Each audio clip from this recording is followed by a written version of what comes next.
Hola, mi nombre es Samuel, pastor de Nova. Muchísimas gracias por darle clic a este video. En verdad agradezco a Dios la oportunidad de poder compartir este mensaje contigo. Antes de continuar el video, déjame recordarte de algo súper rápido. Ponemos estos videos para ser de bendición para la iglesia. Nuestra esperanza es ver el evangelio arraigado en Latinoamérica y la gracia incondicional y transformadora de Cristo siendo real de una forma palpable en nuestra sociedad. Te recordamos que este video no sustituye tu compromiso ni tu presencia en tu iglesia local. Creemos que el evangelio forma parte integral de la vida en comunidad y de hecho el evangelio se refleja viviendo en comunidad, y es ahí donde vemos que nos perdonamos unos a otros, nos animamos unos a otros, nos exhortamos unos a otros, nos amamos unos a otros. Entonces ponemos estos videos con la esperanza de seguir anunciando el evangelio, pero también recordándote, invitándote a formar parte de una iglesia. Si no tienes una iglesia local, te recomendamos recursos como Coalición por el Evangelio, Iglered, el directorio de Acts 29. Ahí hay iglesias cristocéntricas con sana doctrina, con predicación expositiva. Te animamos a formar parte de una iglesia, a comprometerte con una iglesia, a ser de bendición para tu liderazgo y para la iglesia local en la ciudad donde estés. Esperamos que esta predicación sea de bendición para tu vida. Anhelamos que el evangelio siga transformando nuestra cultura, nuestro país, Latinoamérica, y te invitamos a seguir orando con nosotros para que el evangelio de Cristo, su gracia, siga transformando nuestros corazones, siga transformando nuestras iglesias, sigamos plantando iglesias y el nombre de Cristo siga siendo atesorado, amado y proclamado. Muchísimas gracias por darnos la oportunidad de compartir este mensaje contigo. Esperamos que te sea de bendición y gloria a Dios. Buenas tardes. Paz es aquella que el Padre me da. ¿Cómo estamos hoy? ¿Tenemos paz? ¿Sentimos paz? ¿Qué podemos hacer cuando no tenemos paz? Hacemos un repaso de lo que vimos la semana pasada. Pablo manda a Timoteo a una situación difícil. Hay persecución por todos lados. La iglesia, Éfeso, la ciudad Éfeso estaba en una situación bastante complicada. El cristianismo no era popular. Había una religión nacional, por así decirlo, una religión popular. La religión Artemis. Se acuerdan en Hechos 17, Hechos 19, que incluso hubo un atentado tratando de linchar a Pablo y a los demás porque estaban predicando a Cristo, y eso significaba la pérdida económica para la ciudad de Éfeso porque estaban quemando a sus pequeñas Artemis, a sus pequeños ídolos. Y entonces Pablo estaba predicando un mensaje que no era popular en una ciudad donde no eran populares, en una iglesia donde el evangelio de gracia no era popular. Entonces Pablo manda a Timoteo a ordenar las cosas, a defender el evangelio, y entonces Timoteo está en esta situación. Empieza el capítulo 2 y Pablo empieza a dar instrucciones de cómo es que la iglesia debe de funcionar, ya una vez juntos como iglesia, cómo es que la iglesia debe de funcionar, cómo es que deben de hacer las cosas. Está tratando de definir lo que es la iglesia, el evangelio de gracia, cómo el evangelio de gracia está permeando o debe de permear el contexto de la iglesia. Y entonces Pablo empieza a dar instrucciones en cuanto a la función de la iglesia, qué es lo que la iglesia hace, por qué hace lo que hace. En un mes tenemos las elecciones presidenciales.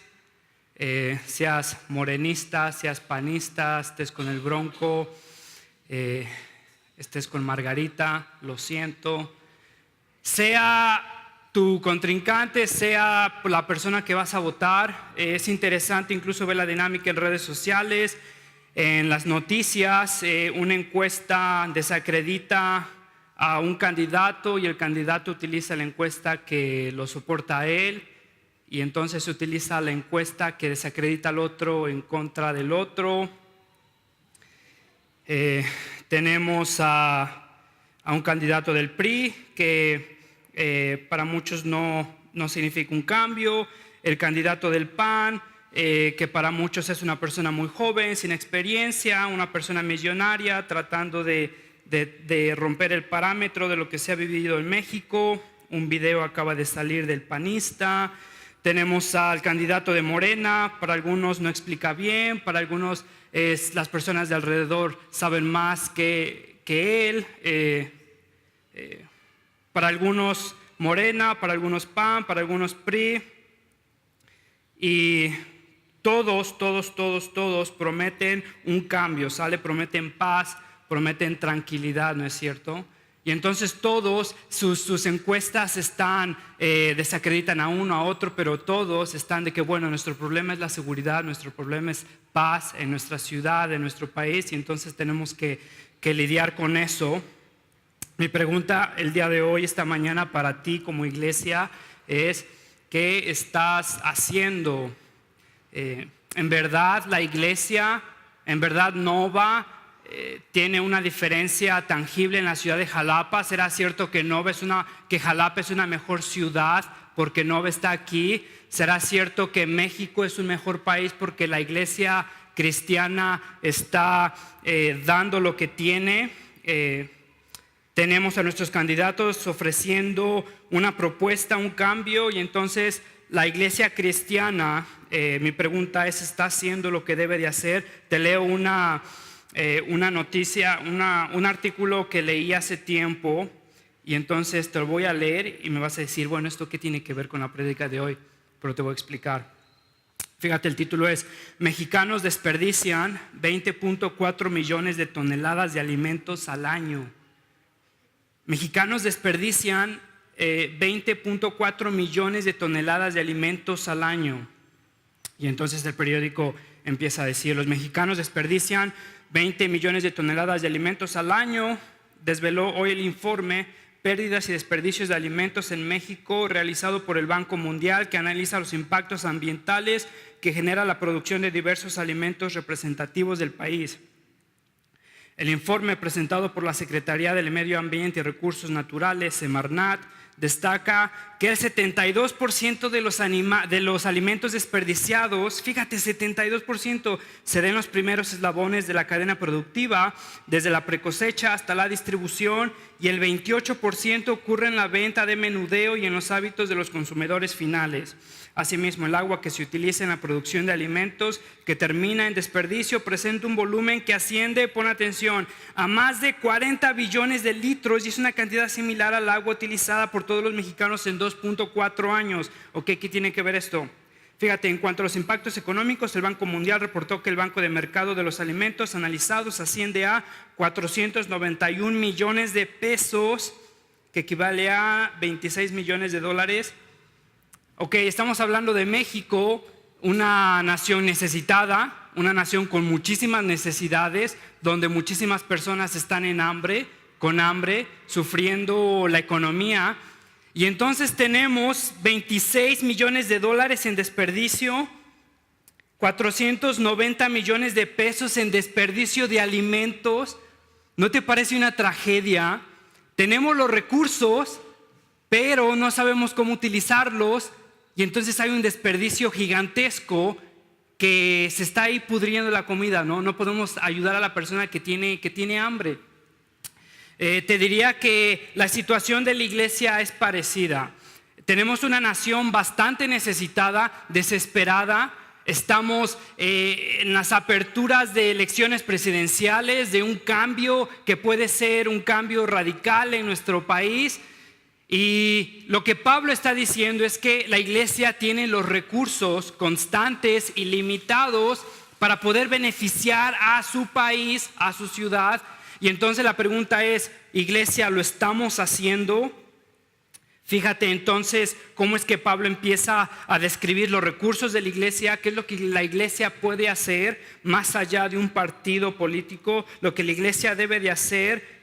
Y entonces mi pregunta es, ¿lo estamos haciendo? Entonces te voy a decir que el problema de México no es solo un partido político, sino el cristiano. Antes de que te enojes conmigo, te voy a ir explicando por qué. Ahora, el problema de México no solo es un partido político cual sea, para unos va a ser Morena, para otros el PAN, para otros el PRI.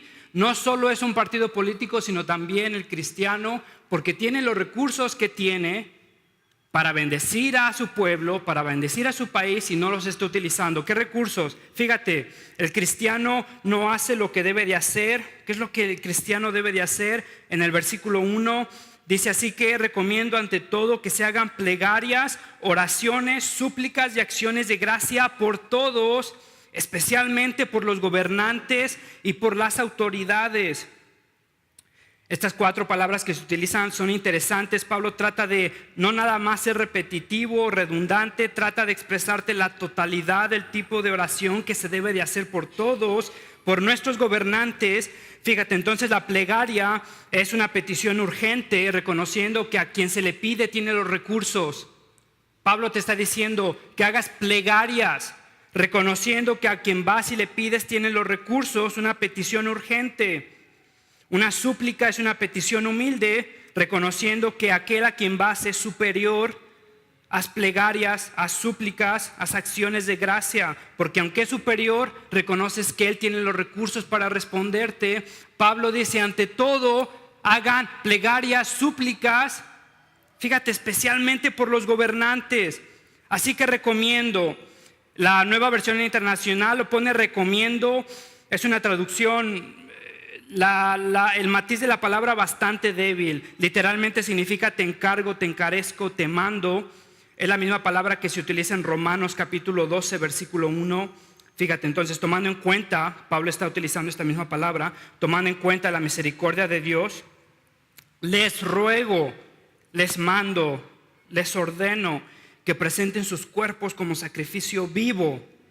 Entonces no es una recomendación como algo opcional. Ok, si se juntan, cuando se junten, les recomiendo si tienen el tiempo. Les está diciendo: te ordeno, les encarezco. Ante todo, es una prioridad no en orden cronológico necesariamente, sino en importancia. O sea que Pablo está diciendo: les ordeno que ante todo, sobre todas las cosas, si van a hacer algo, ¿qué es lo que deben de hacer? Orar.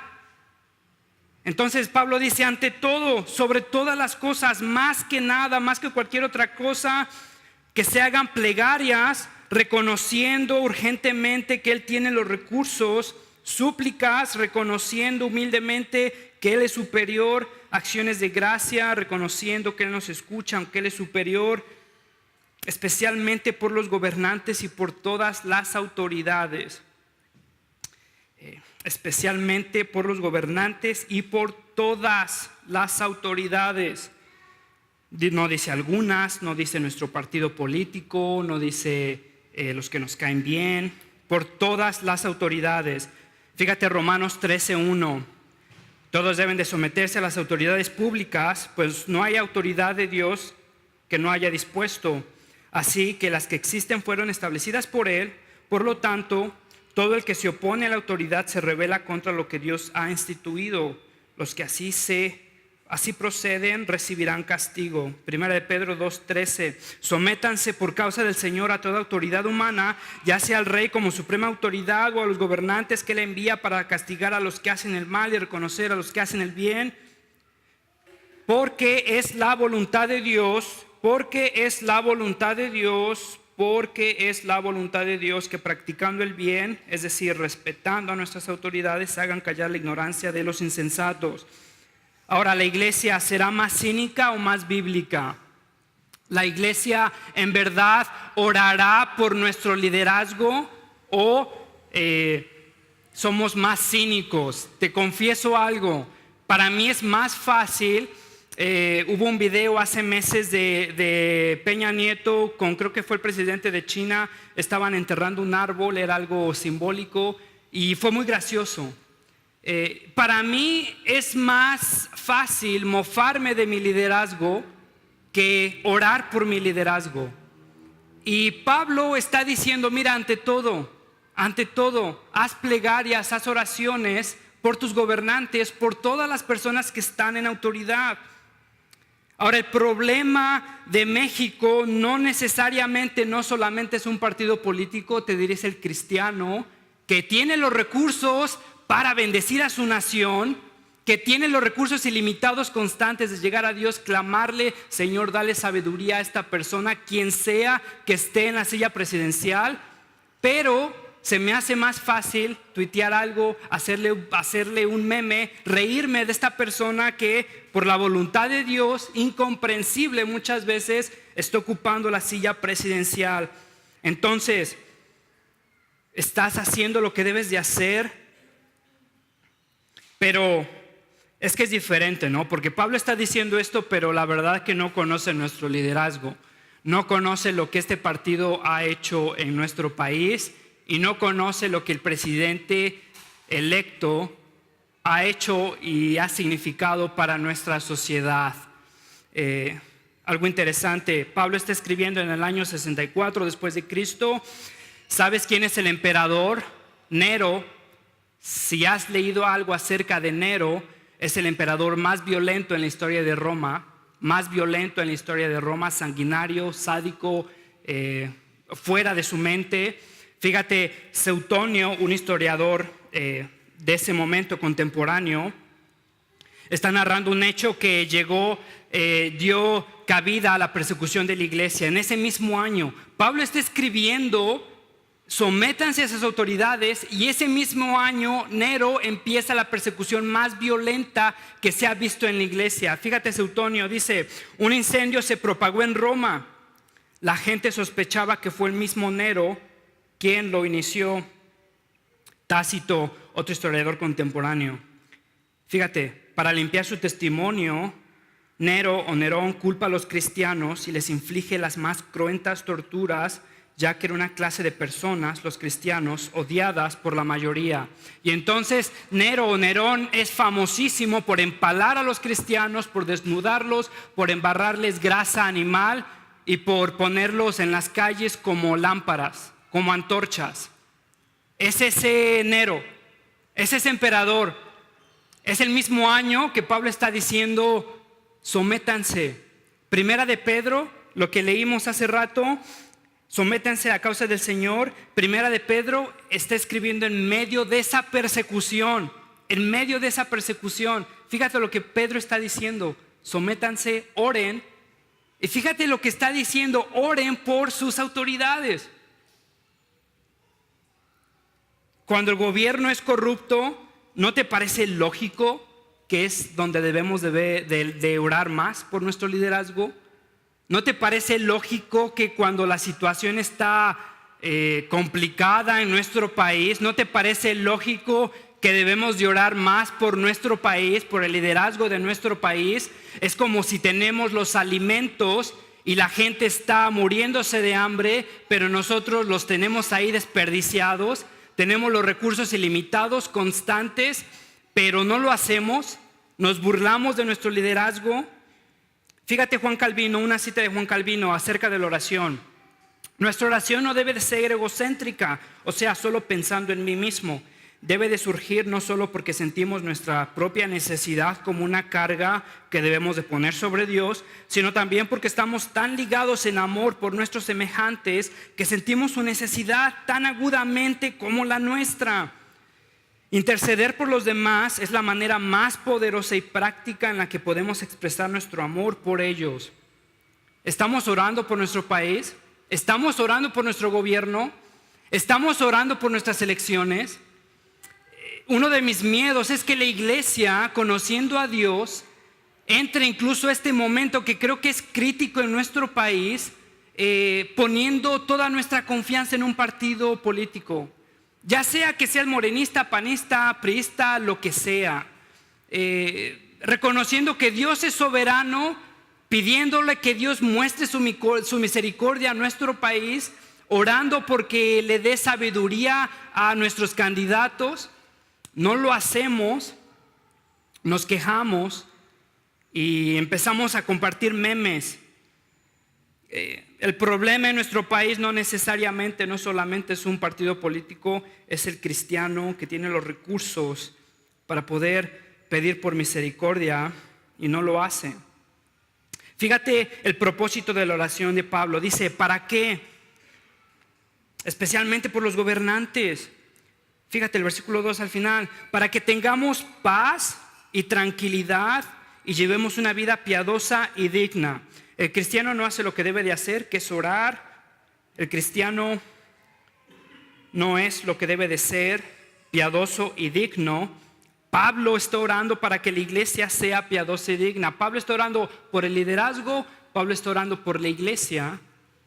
Y entonces dice, para que tengamos paz y tranquilidad. Y esta paz no solamente es una afluencia económica, no solamente es un reflejo en mi economía, en la seguridad que se ve, lo incluye, pero más que eso es shalom. No sé si has escuchado de shalom.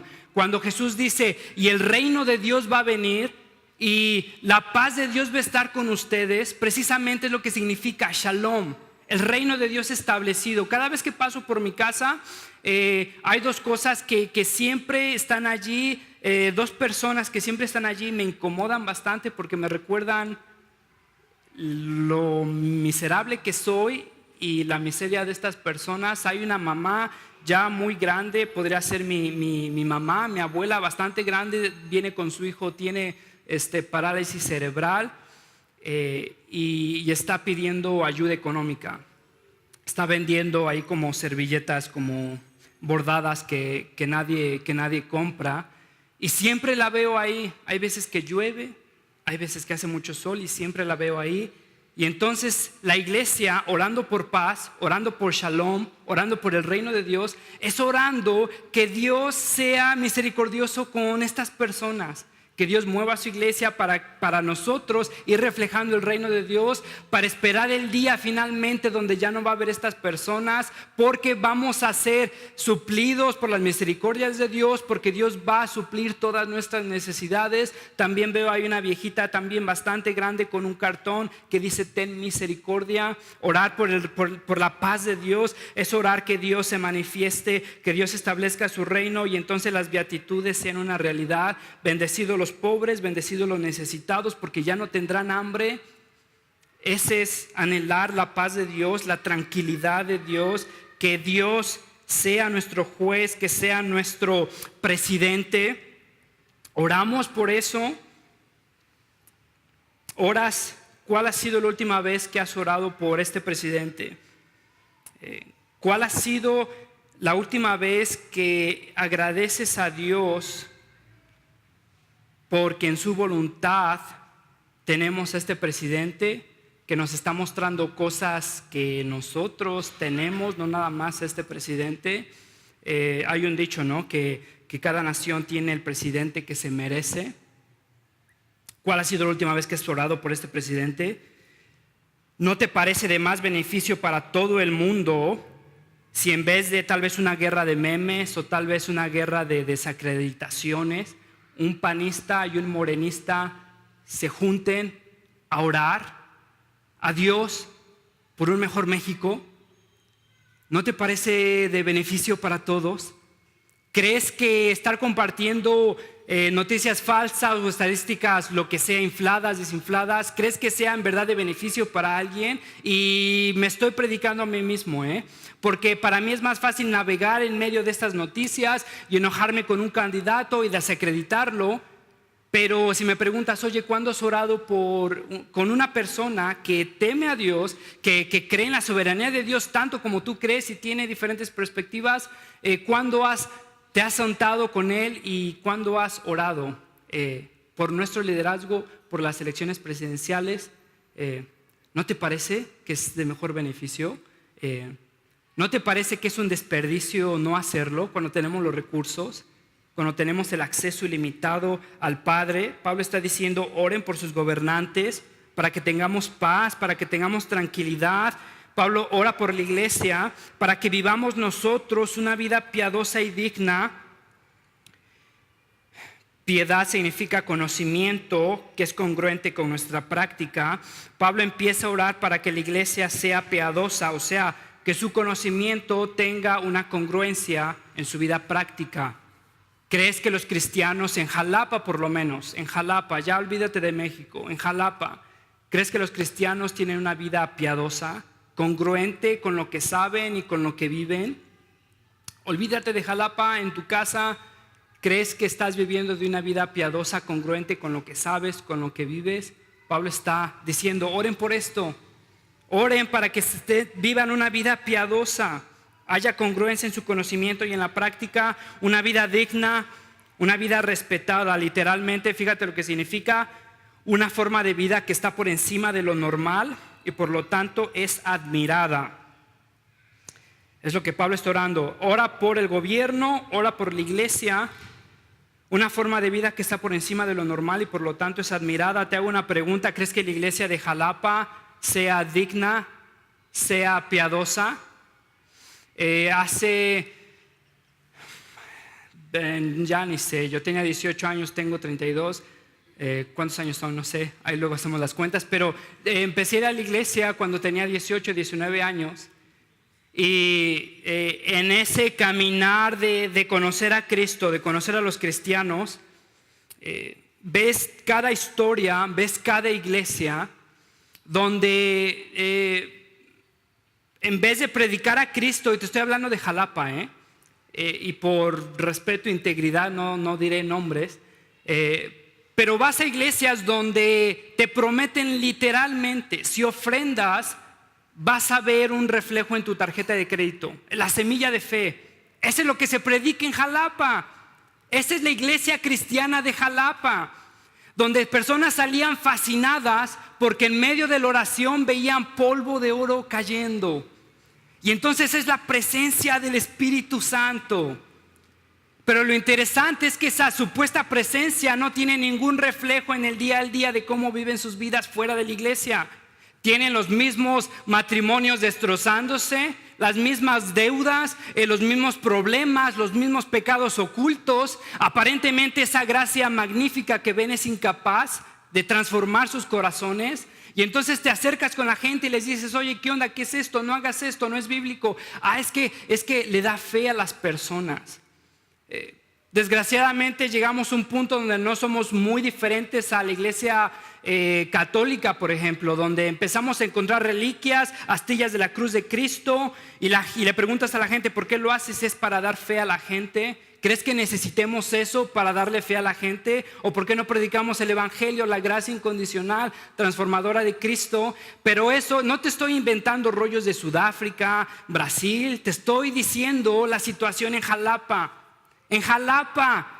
Ahora Pablo, fíjate lo que está orando. Dice, para que nosotros vivamos piadosamente, dignamente, para que haya congruencia en lo que sabemos, cómo vivimos, para que las personas vean nuestra vida de una forma totalmente diferente y por lo tanto admirados. ¿Crees que necesitamos orar por la iglesia de Jalapa? ¿Estamos orando por la iglesia de Jalapa o haciendo burla nada más? Pablo ora por el gobierno, Pablo ora por la iglesia. Y fíjate que entonces, te repito, Pablo dice, te ordeno ante todo, no es una oración opcional, no es una oración, una recomendación. Si la iglesia no ora por sus hijos, nadie lo va a hacer. Si la iglesia no ora por su liderazgo, nadie lo va a hacer. Si la iglesia no ora por su crecimiento, nadie lo va a hacer. Si tú no oras por tus hijos, nadie lo va a hacer. Si no oras por tu esposo, nadie lo va a hacer. Si no oras por tu esposa, nadie lo va a hacer. Ante todo, hagan plegarias, oraciones. John Piper, fíjate una cita de John Piper. Esta me dolió, sinceramente. Uno de los grandes usos de Twitter y Facebook en aquel día, en el día donde venga Cristo por su iglesia, será que probará que tu vida ausente de oración no era por falta de tiempo. Otra vez te lo leo. Uno de los grandes usos de Twitter y Facebook, Instagram, en aquel día, será que probará que tu vida ausente de oración no era por falta de tiempo. El problema de México no solamente es el partido político, sino el cristiano, que tiene los recursos y no los utiliza. ¿Estás orando por tu liderazgo? ¿Estás en verdad orando por estas elecciones presidenciales? ¿Te estás juntando con una persona de ideas opuestas a las tuyas, que tiene al mismo Dios? ¿Estás orando junto con él por el liderazgo, por las elecciones, por tú mismo personalmente sabiduría para poder elegir votar por la persona que crees que debes de votar? Algo interesante es que incluso Pablo se expresa de Cristo, de Dios como nuestro Salvador. En medio de esta persecución que tiene Timoteo, en medio de este antagonismo, en medio de un culto a César, Artemis, en el versículo 3, Pablo dice: esto es bueno y agradable a Dios nuestro Salvador. Y esto era totalmente polémico en este entonces. No era César nuestro Salvador, no es Artemis, esa deidad nuestro Salvador, no es el pan nuestro Salvador, no es Morena nuestro Salvador. Te aseguro de algo, te lo firmo, ya sea que esté el PAN o Morena en la silla presidencial, la corrupción va a seguir. Te lo firmo. ¿Sabes por qué? Porque el problema no es el candidato presidencial, es tu corazón, es mi corazón. Va a haber la misma inseguridad, va a haber la misma corrupción, porque ya sea que sea Morena o el PAN o el PRI, no pueden transformar nuestro corazón. No van a salvar a la nación, te lo aseguro. Y no quiero que te enojes conmigo, pero no van a salvar a la nación. Vamos a seguir teniendo los mismos problemas de inseguridad, de corrupción, pero muchas veces cuando empezamos a platicar acerca de esto, en verdad que nos prendemos, nos enojamos, nos indignamos, porque no puedo, ¿cómo puede ser? ¿Eres una persona racional? ¿Me dices que eres racional y vas a votar por este partido? Y empezamos a utilizar adjetivos antagonistas, ¿no? Ya sea que eres un nini, ya sea que eres un chairo, ya sea que lo que sea. Y empezamos a decir: no, este es mi Salvador, este es el que va a solventar la situación de México y no puedo creer que no votes por esta persona. Empezamos a creer tal vez que esta persona es nuestro Salvador.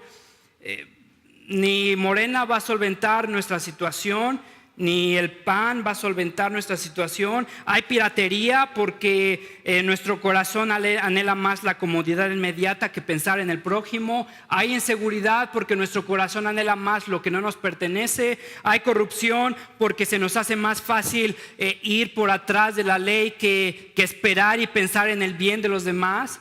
Eso no lo va a solventar un país. Vamos a seguir sufriendo los estragos de México porque somos México. Y entonces Pablo se da cuenta de esto y está diciendo: bueno, te recomiendo, te mando ante todo que hagan plegarias por el gobierno, por la iglesia. Entonces no hacemos lo que debemos de hacer, que es orar. No somos lo que debemos de ser, dignos y piadosos. No anunciamos lo que debemos de anunciar. Fíjate lo que Pablo dice: pues él quiere, en el versículo 4, pues él quiere que todos sean salvos y lleguen a conocer la verdad. Fíjate cómo se repiten las palabras: para que todos sean salvos. En el versículo 1 dice: te recomiendo que se hagan súplicas por todos. Él quiere, en el versículo 2, que todos sean salvos. Más que un universalismo, o sea que absolutamente todos, sin importar la religión, van a ser salvos. Fíjate en el exclusivismo, en la singularidad de la salvación. En el versículo 5 hay un solo Dios y un solo mediador. No es un universalismo, no es que todos se van a salvar al final de cuentas, no es que todas las religiones conducen a Roma. Pablo lo aclara en el versículo 5, hay un solo Dios y un solo mediador. Lo que Pablo te está diciendo es que quiere que todos, sin importar la raza, sin importar condición social, sin importar trasfondo socioeconómico, que todos sean salvos. Entonces Pablo ora por el gobierno, Pablo ora por la iglesia y Pablo ora por el mensaje de salvación. Oras por la salvación de tu liderazgo, oras por la salvación de tu vecindario, oras por la salvación de tu vecino. ¿Cuándo ha sido la última vez tal vez que fuiste y le pediste una tacita de azúcar? ¿Cuándo ha sido la última vez que has compartido el mensaje? Fíjate lo que Pablo te está diciendo, ese es el objetivo de la oración. Él quiere, Él desea, Él anhela que todos sean salvos y lleguen al conocimiento de la verdad. No oramos por nuestro gobierno, no somos lo que debemos de ser, no anunciamos lo que sabemos. El problema de México no es tanto un partido político, sino también el cristiano. Tenemos los recursos, pero no los utilizamos. Por último, no confiamos en quien debemos de confiar. Si te estoy deprimiendo, déjame cerrar. No confiamos en quien debemos de confiar. Fíjate el versículo 3, Pablo dice: porque esto es bueno, que oremos así. Esto es bueno y agradable a Dios nuestro Salvador. Ya vimos por qué. No es un partido político, no es un candidato, es Dios nuestro Salvador. Un partido político no resolverá nuestro corazón. Y entonces dice en el versículo 16, en el versículo 6, quien dio su vida por rescate por todos. Pablo te está explicando que Él es nuestro Salvador, que Él es nuestra esperanza, que Él es la solución. Y entonces fíjate, no hacemos lo que debemos de hacer, no somos lo que debemos de ser, no anunciamos lo que debemos de anunciar, no confiamos en quien debemos de confiar. Y fíjate, Pablo, déjame con esto termino. Fíjate cómo Pablo te está apuntando otra vez al Evangelio, a confiar en quien debes de confiar. Versículo 6, quien dio su vida como rescate por todos. No es César, no es Artemis, no es el PAN, no es Morena, no es el PRI. Quien dio su vida como rescate por todos, y es algo que se ve en la teología de Pablo a lo largo del Nuevo Testamento. Gálatas 1:4. Jesucristo dio su vida por nuestros pecados para rescatarnos de este mundo malvado, según la voluntad de nuestro Padre, a quien sea la gloria por los siglos de los siglos. Amén. Dio su vida por nuestros pecados. ¿Te das cuenta? Lo mismo que dice en el versículo 6, quien dio su vida como rescate por todos. Gálatas 2:20, he sido crucificado con Cristo y ya no vivo yo, sino que Cristo vivo en mí. Lo que ahora vivo en el cuerpo lo vivo por la fe en el Hijo de Dios, quien me amó y dio su vida por mí. No fue Morena, no fue PAN. Efesios 5:2, y lleven una vida de amor así como Cristo nos amó y se entregó por nosotros, como ofrenda y sacrificio fragante para Dios. La esperanza de México no es un candidato, la esperanza de México es Cristo. Estamos anunciando a Cristo, estamos orando por sabiduría. Tito 2:14, Él se entregó por nosotros para rescatarnos de toda maldad y purificar para sí un pueblo elegido dedicado a hacerle bien. Por último, 1 Timoteo 1:14, este versículo: pero la gracia de nuestro Señor se derramó sobre mí con abundancia. Fíjate, no hacemos lo que debemos de hacer, que es orar. No somos lo que debemos de ser, que es ser dignos, respetables delante de la sociedad. No anunciamos lo que debemos de anunciar. Pero la iglesia debe de confiar en quien debe de confiar, en quien dio su vida por rescate por la iglesia, a pesar de lo que somos. A pesar de lo que somos, Dios se entregó a sí mismo por la iglesia. Entonces la pregunta es, ¿confiamos en quien debemos de confiar? A pesar de que no somos lo que debemos de ser, a pesar de que no decimos lo que debemos de decir, a pesar de que no oramos como debemos de orar. Confiamos en Cristo, que se entregó por nosotros para santificar a su iglesia, para bendecir a su iglesia, para salvar a su iglesia. Entonces Pablo te está diciendo cómo funciona una iglesia ya junta en medio de oposición, en medio de persecución, en medio de un gobierno corrupto, violento. ¿Estás orando por tu gobierno? ¿O estás simplemente compartiendo memes en contra del candidato que tú piensas que es el Salvador?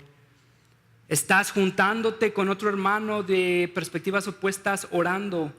Te aseguro que eso va a ser de mejor, de mucho más beneficio que utilizar adjetivos antagonistas, pensar que esta persona va a solventar los problemas de mi sociedad, pensar que los problemas de mi vecindario son porque el PAN, el PRI o Morena está a cargo, es bastante inocente. México está como está porque personas como nosotros somos mexicanos. Entonces la iglesia tiene un recurso en medio de necesidad. Lo estamos haciendo, estamos orando, estamos pidiendo a Dios por sabiduría, por la salvación de este gobierno. ¿Cuándo has orado por la salvación de Peña Nieto? ¿Cuándo has orado por la salvación de Morena, de PAN, del quien sea? ¿Crees que eso sería más efectivo que criticar a la otra persona, tal vez? Déjame terminar con una cita, la tengo aquí porque aquí la tengo. Déjame terminar con esta cita, ¿sale? Entonces Pablo empieza otra vez, fíjate cómo gravita otra vez al Evangelio. Él es nuestro Salvador. En medio de Nero, en medio de una religión antagonista, Cristo es nuestro Salvador. Y entonces fíjate, John Owen dice, ¿quién no lo amaría? He estado con el Señor Jesús, puede decir mi pobre alma, he dejado mis pecados, mi carga con Él y me ha dado su justicia, con lo cual yo voy con denuedo a Dios. Estaba muerto y estoy vivo porque Él murió por mí. Fui maldecido y fui bendecido porque Él fue hecho maldición por mí. Estaba preocupado pero tengo paz porque el castigo de mi paz fue sobre Él. No sabía qué hacer ni a dónde llevar mi pesar. Por Él he recibido gozo inefable y glorioso. Por Él. Si no lo amo, si no me deleito en Él, si no lo obedezco, si no vivo para Él, si no muero por Él, soy peor que los demonios en el infierno. Entonces tenemos a Cristo, nuestro Salvador, vamos con Él, confiamos en Él, le pedimos a Él en medio de esta situación, en medio de estas elecciones, en medio de esta corrupción, en medio de lo que sea. Así que les recomiendo, les ordeno, les encargo ante todo que se hagan plegarias, oraciones, súplicas y acciones de gracia por todos, especialmente por los gobernantes y por todas las autoridades, para que tengamos paz y tranquilidad y llevemos una vida piadosa y digna. Esto es bueno y agradable a Dios nuestro Salvador, pues Él quiere que todos sean salvos y lleguen a conocer la verdad, porque hay un solo Dios y un solo mediador entre nosotros, Jesucristo hombre, quien dio su vida por rescate por todos. Señor, gracias, Señor, que nuestra salvación no viene de nuestra situación política en México. Padre, que tu iglesia prevalecerá, sea quien sea que esté a cargo. Mi Dios, te ruego que tú nos des sabiduría, que tú nos des denuedo para utilizar los recursos que tenemos, Padre. Tenemos acceso a ti. Estamos orando, estamos clamando a Dios por nuestro gobierno, por estas elecciones, Padre, por paz, por tranquilidad, por dignidad, por congruencia en lo que hacemos.